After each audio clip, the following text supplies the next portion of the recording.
let's take a trip back in time to around 2011 to 2014 to revisit my past style. I'm going to try on a bunch of my old outfits and see if any of the trends or particular clothing pieces still hold up in today's fashion. But one more thing, now that I filmed this video, I'll be listing some of the clothing from these outfits on my Depop and my web shop. Links to both are in the description below.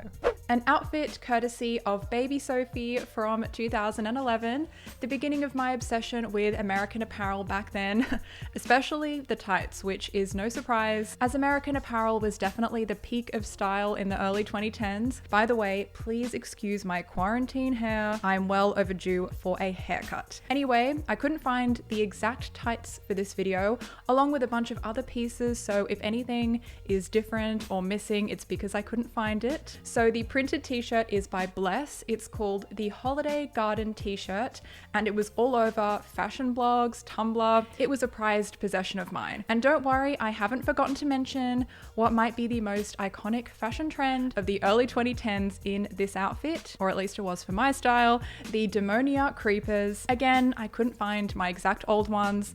The creeper trend was huge, and you will see a ton of the creeper trend throughout the rest of this video, so you can look forward to that. Nowadays, I'd pass on the hat, the tights, and the creepers, but the t-shirt still kind of slaps. I might start wearing it again.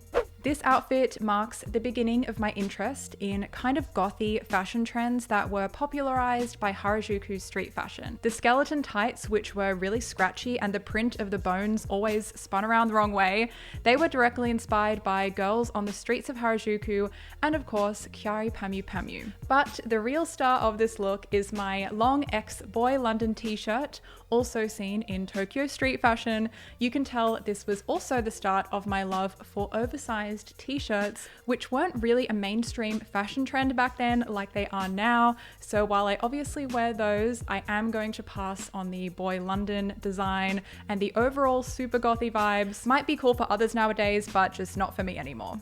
This is one of my favorite past outfits. Even though it has creepers, I still think it's so cute, and you could easily swap out the creepers for black 1461 docs or loafers for a cute look.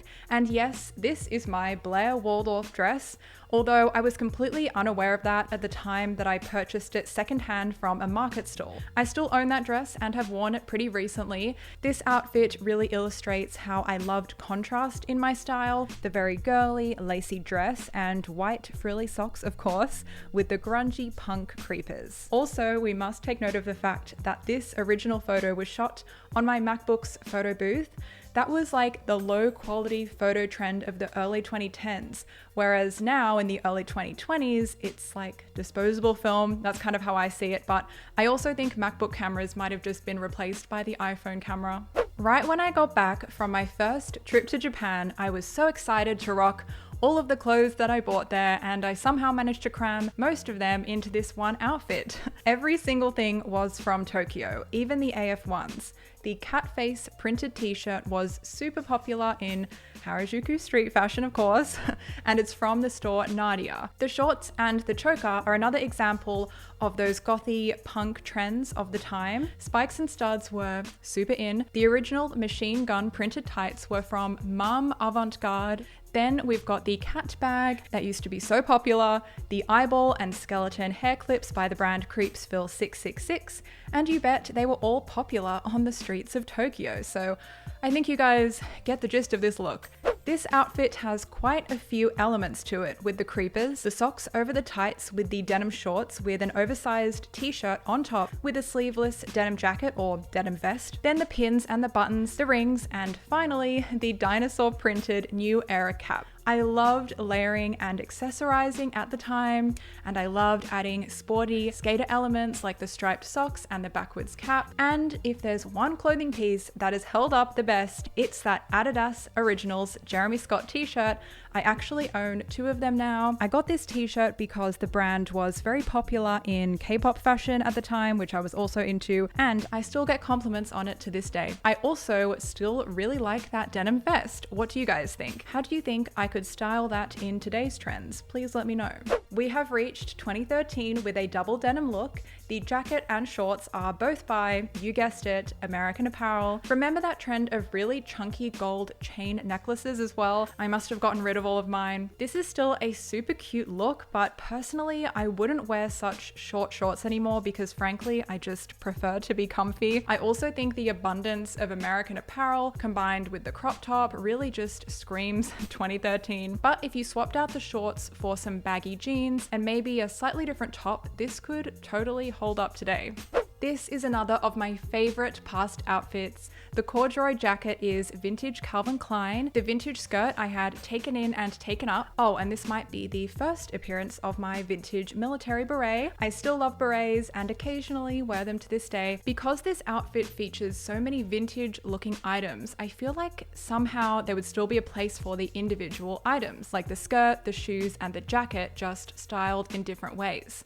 This outfit is from late 2013 and features a vintage red mini dress I picked up off Etsy. I forgot to style this with knee-high socks like in the original photos, so I reshot some clips with the correct socks as well. Those platform loafers are by Windsor Smith, an Australian shoe brand that was very popular at the time, and notice how I like to pair chunky black shoes with black socks. Not only did this create a flattering illusion of the shoe being even chunkier, I did this to make the look more casual. I still love wearing loafers and I occasionally use the platform pair for styling purposes. The dress has that 90s and Clueless inspired look that I loved back then, but since I haven't worn it in years, I'm still figuring out whether I want to sell it or keep it as a collector's item.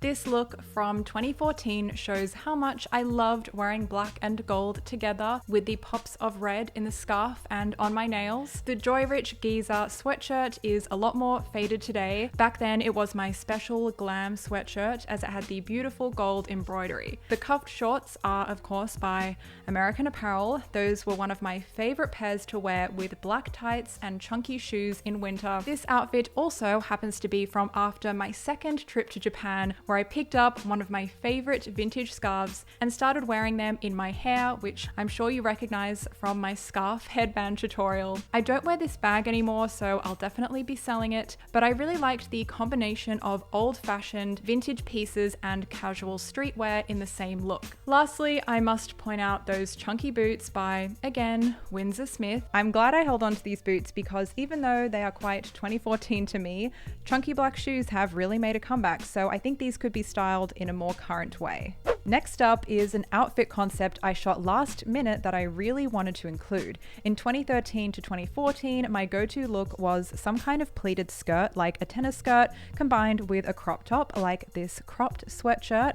I had one of these in different colors and I would alternate them with various pleated skirts or American Apparel cuffed shorts. In the winter, I paired them with sheer black tights and, of course, some chunky sneakers. This was before the whole chunky slash dad sneaker trend though. I personally just thought they looked way cuter than really flat profile sneakers, you know what I mean? Even though I was wearing this 6 to 7 years ago, if you added a few different accessories and maybe switched out the shoes, you could easily bring this into 2020. So if you'd like to see more videos exploring and discussing trends like this, be sure to give this video a thumbs up to let me know. Also, which trends from the early to mid 2010s do you guys still wear today, if any?